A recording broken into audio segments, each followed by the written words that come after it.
माँ, ओ माँ, कहाँ हो तुम? रमेश पूरे घर में अपनी माँ कावेरी जी को आवाज़ लगाते हुए घूम रहा था। तभी अंदर से कावेरी जी की आवाज़ आई, मैं यहाँ हूँ बेटा, पूजा घर में। कावेरी जी की आवाज़ सुनकर रमेश उनके पास गया और बोला, माँ, मुझे तुमसे कुछ ज़रूरी बातें करनी है। हाँ, कहो बेटा, ऐसी क्या ज़रूरी बात आ गई जो तुम इतने उतावले हो रहे हो? माँ, मैंने ये मकान बेच दिया है। अब मुझे ये घर खाली करना होगा। तो आप कहते कहते रमेश बीच में ही रुक गया। तभी कावेरी जी ने कहा, तो बेटा आगे बोल। माँ, मैं इतना ही कमा पाता हूँ कि बस हम दोनों पति पत्नी का ही पेट पाल सकता हूँ, और किराए पे 2 कमरे का फ्लैट लेने की मेरी औकात नहीं है। अब मैं अपनी पत्नी को तो छोड़ नहीं सकता, उसे शादी करके जो लाया हूँ।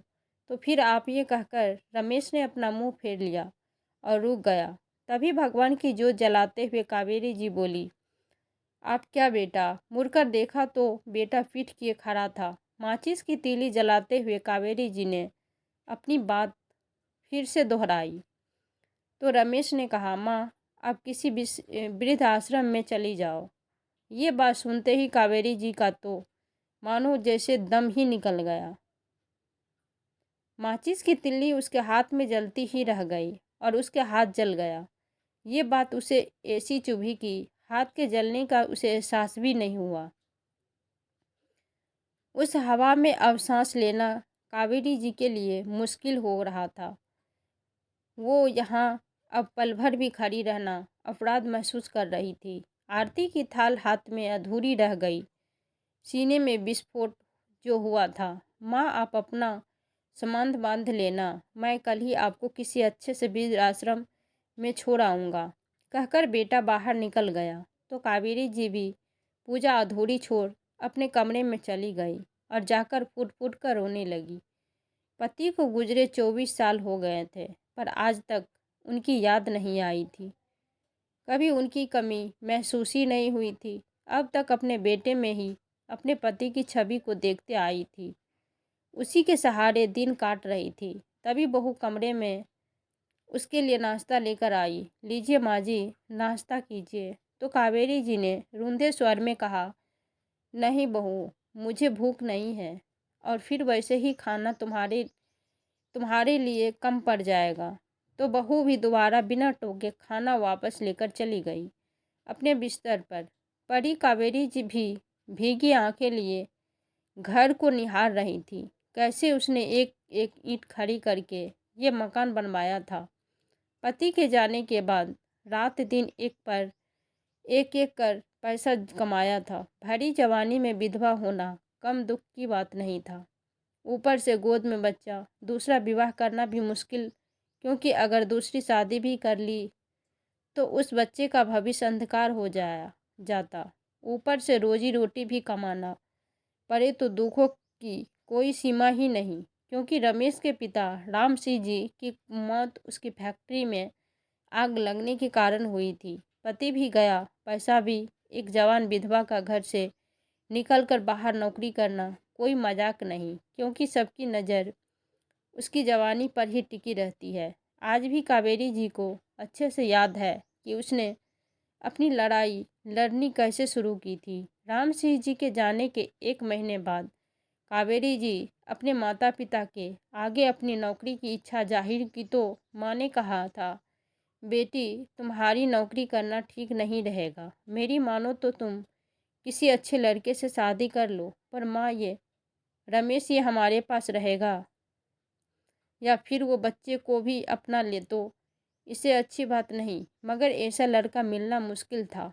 कई महीने गुजर गए पर कोई भी ऐसा रिश्ता नहीं आया जो कावेरी जी के साथ उसके बेटे को भी अपना ले। ऐसे ही 6 महीने गुजर गए।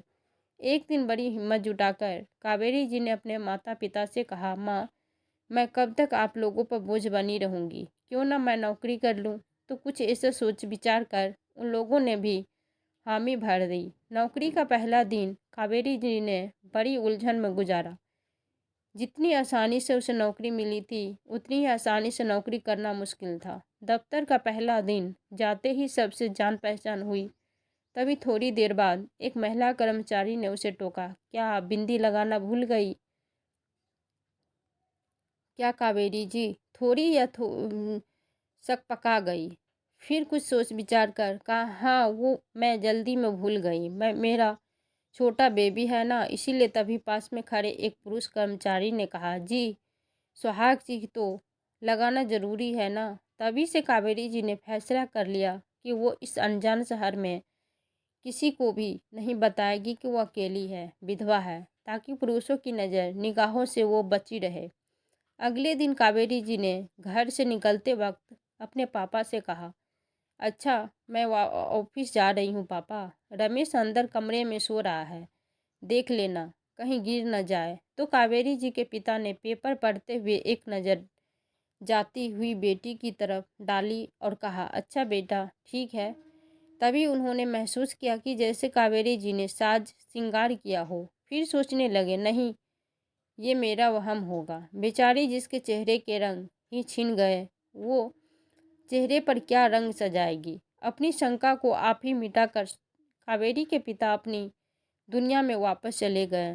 तभी रमेश के रोने की आवाज़ आई तो उन्हें लगा कहीं बच्चा पलंग से गिर न जाए। वो भागकर आए और बच्चे को गोद में उठाकर चुप कराते हुए अपनी पत्नी के पास ले गए और गोद में उसकी गोद में देते हुए कहा, लो इसे कुछ खिला पिला दो, शायद भूख लग गया होगा। शाम को जब कावेरी ऑफिस से घर आई तो उसकी माँ बेटी के माथे पर बिंदी देखकर हैरान रह गई। उसने टोका तो ये कहा तो कावेरी को समझाते देर न लगी। तपाक से उसे ने अपना ये कदम उठाने की वजह बता डाली। वजह सुनकर माता पिता को भी उसकी ये बात सही लगी और बोले, ठीक किया बेटा तूने। अब वो रोज की तरह ऑफिस जाने लगी। कुछ दिनों में कावेरी की दोस्ती अपने ऑफिस में काम करने वाले महेश से हो गई। मगर कावेरी इस बात से सतर्क थी, कहीं महेश को उसके विधवा होने का पता न लग जाए। एक दिन महेश ने अपने घर पर माता की पूजा रखी थी, इसलिए अपने ऑफिस के सभी कर्मचारियों को जागरण में बुलाया था। कावेरी भी अपने माता पिता के साथ बेटे को लेकर चली गई तो महेश को कावेरी जी के साथ उसके पति नजर नहीं आए तो वो पूछ बैठा, क्या भाई साहब नहीं आए। तो कावेरी जी ने ही हिचकिचाते हुए कहा, जी वो काम के सिलसिले में अक्सर बाहर ही रहते हैं, इसलिए मैं अपने माता पिता के साथ ही रहती हूँ।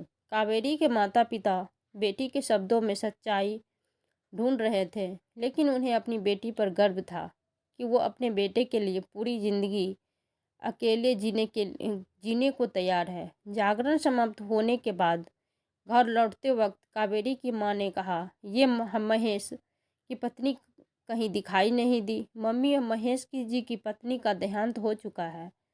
तो कावेरी के माता पिता ने एक दूसरे की तरफ देखते हुए ऐसे देखा जैसे उन्हें मंजिल तक जाने की राह मिल गई। एक दो दिन में मौका देखकर कावेरी की माँ ने कहा, बेटी महेश कैसा लड़का है। कावेरी भी माँ के शब्दों को भाप गई थी, इसीलिए बरस पड़ी। माँ, अगर आप मेरी शादी के लिए ये सब पूछ रही है तो मेरे पास आपके लिए सवालों का कोई जवाब नहीं है।